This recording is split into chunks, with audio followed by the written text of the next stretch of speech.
মা হওয়ার নাটক করতে গিয়ে শুভর কাছে ধরা পড়ল মোহনা। সম্পূর্ণ জানতে ভিডিওটিতে একটি লাইক করে দেখতে থাকো।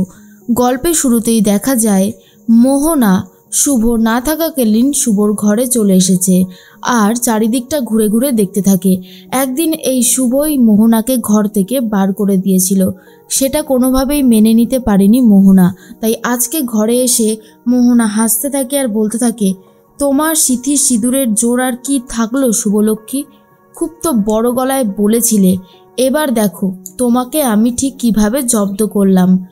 অনেক দিন ধরে তুমি আমাকে অপমান করছিলে, আমার সাথে অন্যায় করছিলে শুধুমাত্র ওই সিথির সিঁদুরের জন্য। এখন বুঝতে পারলে তো আমি ঠিক কি জিনিস? তোমাকে এই বাড়ি থেকেই আমি বার করে দিলাম। তুমি আর চাইলেও আয়ানের জীবনে প্রবেশ করতে পারবে না, সেই সমস্ত রাস্তা আমি নিজে বন্ধ করে দেব। তখনই চলে এসেছে আদ্রিত। আদ্রিত এসে মোহনাকে বলে, কি ব্যাপার মোহনা, তুমি এই ঘরে কি করছো? তোমার তো এই ঘরে আসার কোনো অধিকার নেই, কি করতে এসেছো তুমি এই ঘরে? মোহনা তখন বলে, আয়ান তুমি আমার সাথে এত খারাপ ব্যবহার করছো কেন? আমি তো এমনি তোমার ঘরে এসেছিলাম ঘরটা দেখার জন্য। এরপরে মোহনার হাতে শুভ আর আদ্রিতের একটা ফটো ছিল, আর সেই ফটো ফ্রেমটা ইচ্ছে করে হাত দিয়ে ফেলে দিয়ে ভেঙে দেয় মোহনা। আদ্রিত বলে, ইচ্ছে করে তুমি এই ফটো ফ্রেমটা ভেঙে দিলে তাই তো? মোহনা মনে মনে হাসতে থাকে আর বলে, আয়ান তুমি যত আমাকে অপমান করবে আমি ততই আরও শুভলক্ষ্মীর ওপরে রেগে যাব আর এমন এমন কাণ্ড করব যা তুমি ভাবতেও পর্যন্ত পারছো না। ঠিক সেই মুহূর্তেই আদ্রিত ফটো ফ্রেমটা হাত দিয়ে তুলতে গিয়ে হাতটা কেটে ফেলে। মোহনার খারাপ লাগলেও আয়ান তখন বলে, একদম আমার কাছে আসার চেষ্টা করবে না, সেটা খুব একটা ভালো হবে না। শুভলক্ষ্মীকে আমি ফিরিয়ে আনবই।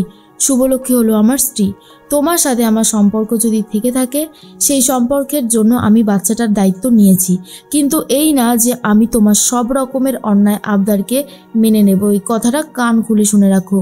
এরপরেই মোহনা তখন ভাবে যে কি কম আছে তার মধ্যে যেটা শুভলক্ষ্মীর মধ্যে রয়েছে।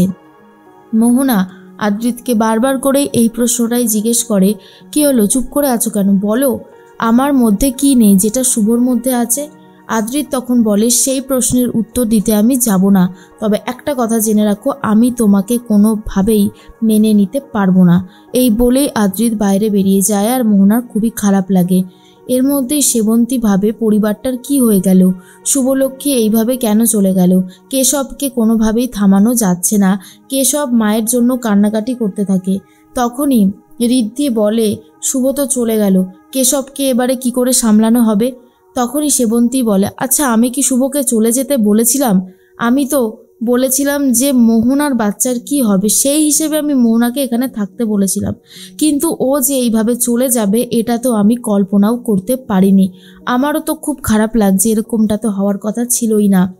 ঠিক সেই মুহূর্তেই তখনই আদ্রিত চলে এসেছে।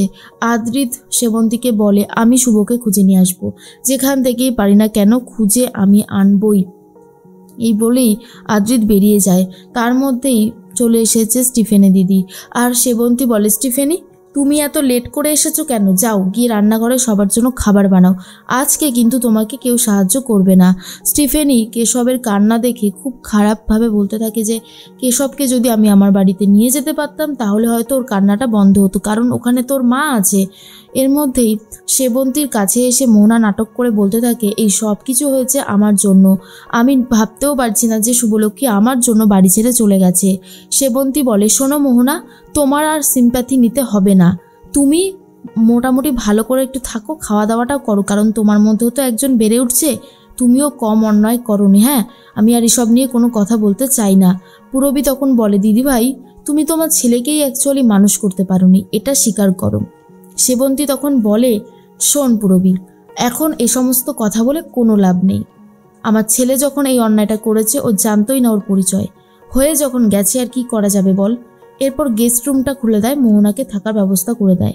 এর মধ্যেই আদ্রিত, ঋদ্ধি আর সমীর তিনজন মিলে শুভকে খোঁজাখুঁজি শুরু করে, কারণ শুভ কোথায় গেছে এটা জানাটা খুব জরুরি। এদিকে শুভ একটা হোয়াইট বোর্ডে সব কিছু শুরু থেকে শেষ পর্যন্ত লিখতে শুরু করে দিয়েছে আর বলে, তার মানে যেদিনকার ঠাম্মি আর দাদুর অ্যানিভার্সারি ছিল, আমি যেদিন সারপ্রাইজটা দিলাম সেদিন মোহনাও আদিকে সারপ্রাইজ দিয়েছিল। সেই জন্য যখন আমি আমার সেকেন্ড প্রেগনেন্সির কথা আদিকে বলেছিলাম, আদি ভয় পেয়ে গেছিল। এবার আমার কাছে পুরো হিসাবটা মিলে যাচ্ছে। কিন্তু মোহনা যেটা করেছে সেটা অন্যায়। যদি আমার হিসাব ঠিক হয় তাহলে মোহনা মিথ্যে কথা বলছে, আর এই মিথ্যের শাস্তি ওকে পেতেই হবে। ও আমাকে আমার ছেলের থেকে আলাদা করে দিয়েছে, আমার পরিবারের থেকে আমাকে আলাদা করে দিয়েছে, এমনকি আমি আমার হাজব্যান্ডের থেকেও আলাদা রয়েছি। তাই এটা আমি কোনোভাবেই মেনে নিতে পারবো না। এর শাস্তি মোহনাকে দেবই দেব। শুভ সবটাই বুঝে গেছে মোহনার চালাকি, আর মোহনাকে শাস্তি দেবে বলে প্রমাণ জোগাড় করতে শুরু করেছে শুভ।